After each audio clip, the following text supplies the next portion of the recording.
Party వైపు మీరేమన్నా recommend చేస్తున్నారా?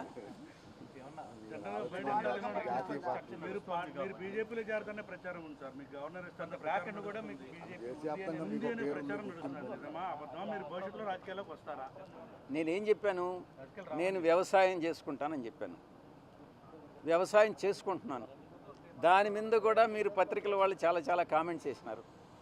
ఈ వ్యవసాయదారుడు ఏందయ్యా ప్యాంట్ వేసుకొని టచ్ ఇన్షర్ట్ చేసుకొని ఏం వ్యవసాయం చేస్తాడని అని అన్నారు.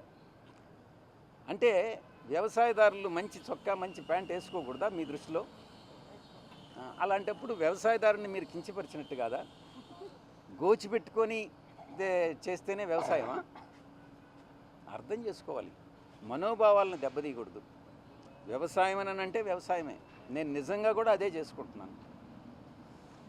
ఇప్పటి వరకు ఈరోజు వరకు నేను వేరే రాజకీయ పార్టీలో చేరేటటువంటి ఉద్దేశం లేదు.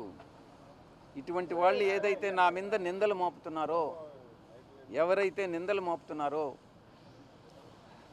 వాళ్ళందరినీ కూడా నేను భవిష్యత్తులో ఇప్పుడు నేను సిఐడికి యథార్థాలు చెప్పాను, వాస్తవాలు చెప్పాను, ఎవరు దీనిలో ఇన్వాల్వ్ అయ్యారన్నటువంటి విషయం చెప్పాను.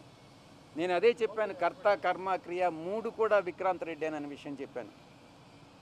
నాకు తెలిసి జగన్మోహన్ రెడ్డి గారి ప్రమేయం లేదని చెప్పాను. నేను వాస్తవాలు చెప్పాను. అదేవిధంగా భవిష్యత్తులో నా మీద ఎటువంటి ఆరోపణలు చేసినా నేను దేవుడు సాక్షిగా వాస్తవాలే చెప్తానని మీ అందరి ముందు తెలియజేసుకుంటా ఉన్నా. ఏది మళ్ళీ కొంచెం పెద్దగా చెప్పండి మీరు. లిక్కర్ స్కామ్ మీద సిట్ వేశారు. లిక్కర్ స్కామ్ మీద నేను గతంలో కూడా చెప్పాను. లిక్కర్ స్కామ్లో పాత్రధారి సూత్రధారి కర్త కర్మ క్రియ అన్నీ కూడా కసిరెడ్డి రాజశేఖర్ రెడ్డేను అన్నటువంటి విషయాన్ని చాలా స్పష్టంగా చెప్పా. మరిన్ని వివరాలు భవిష్యత్తులో నేను చెప్పాల్సి వస్తే చెప్తా. కానీ ఇప్పుడు అంటే ఇంతకాలంలో ఎప్పుడు ఈ సబ్జెక్ట్లో మాట్లాడని సాయిరెడ్డి గారు ఇప్పుడు సడన్గా పాత విషయాలు కూడా తెర మీదకి చెప్పే ప్రయత్నం జరుగుతుంది. దానివల్ల మీకు ఏమైనా ఇబ్బంది కలగదా? అంటే ఏ పత్రిక నుంచి? ఆర్టీవీ. మీరేమన్నా నన్ను ఉరేస్తారా? లేదంటే కొడతారా? చంపేస్తారా? చెప్పండి. ఆర్టీవీ రవిప్రకాష్ కదా, రవిప్రకాష్ ఏమన్నా ఉరేసేస్తాడా నన్ను? అయితే భయం ఎందుకు? భయము అనేటటువంటిది ఈ బ్లడ్లోనే లేదు.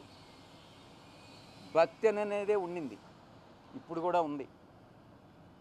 భక్తి ఇంతకుముందు నాయకుడి మీద ఉండింది, ప్రేమ ఉండింది. కానీ ఇప్పుడు ఓన్లీ దేవుడి మీదనే ఉంది, వెంకటేశ్వర స్వామి మీద. ఎందుకనంటే మనసు విరిగిపోయింది. అన్ని కష్టాలకి ఓర్చుకొని నాకు ఇన్ని పదవులు ఇచ్చాడు, నేను కాదనలే. కానీ అవమానాలు, నేను పడ్డ కష్టాలు అన్నీ కూడా ఒక్కసారి తలుచుకుంటే మనసు విరిగిపోయే బయట వెళ్ళిపోయారు. వ్యవసాయం చాలా కష్టాల్లో ఉన్నప్పుడు మీరు దగ్గరుండి చాలా అన్నీ చూసినారు, అంటే తెలుసు. కానీ ఇప్పుడు ఏదో చిన్న ఇష్యూలతో మనసు విరిగిపోయిందని జీవిత భాగస్వాములే విడాకులు తీసుకొని వెళ్ళిపోతున్నారు. మీ సంగతి ఏదో నాకు తెలీదు. ఇంకా నేను ఇన్ని తరాలుగా ఉండింది, కాస్త 3 తరాలుగా నేను కాదనలా. కానీ ఆత్మ గౌరవం ఆత్మవిశ్వాసం 2 ముఖ్యం. నేను ప్రలోభాలకు లొంగల. మా నాయకుడు నన్ను ప్రలోభాలకు లొంగావన్నాడు. నేను భయపడ్డానన్నాడు, నేను భయపడలా. ఇంకోటేది ప్రలోభం, భయం, విశ్వసనీయత కోల్పోయానన్నాడు. విశ్వసనీయత కోల్పోలే. ఆ 3 యథాతిథిగా అప్పుడు ఎట్టున్నాయో ఇప్పుడు అలాగే ఉన్నాయి. మా నాయకుల్లోనే మార్పు ఉంది.